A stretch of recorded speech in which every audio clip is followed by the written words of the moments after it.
నిరుపేదల సంక్షేమ ధ్యేయం. ఆడారి సోదరి రమాకుమారి.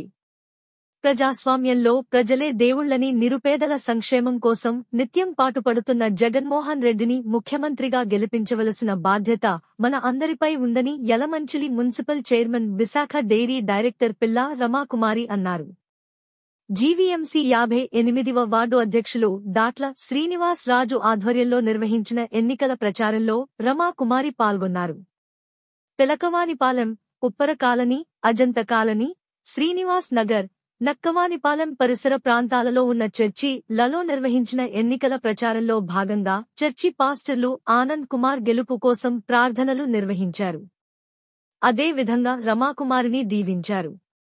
ఈ సందర్భంగా ఆమె మాట్లాడుతూ విశాఖ పశ్చిమ నియోజకవర్గం వైసీపీ ఎమ్మెల్యే అభ్యర్థి ఆడారి ఆనంద్ కుమార్ను, విశాఖ ఎంపీ అభ్యర్థి బొత్స ఝాన్సీ లక్ష్మికి తమ అమూల్యమైన 2 ఓట్లను ఫ్యాన్ గుర్తుపై వేసి అఖండ మెజారిటీతో గెలిపించాలని ఆమె ప్రజలను కోరారు.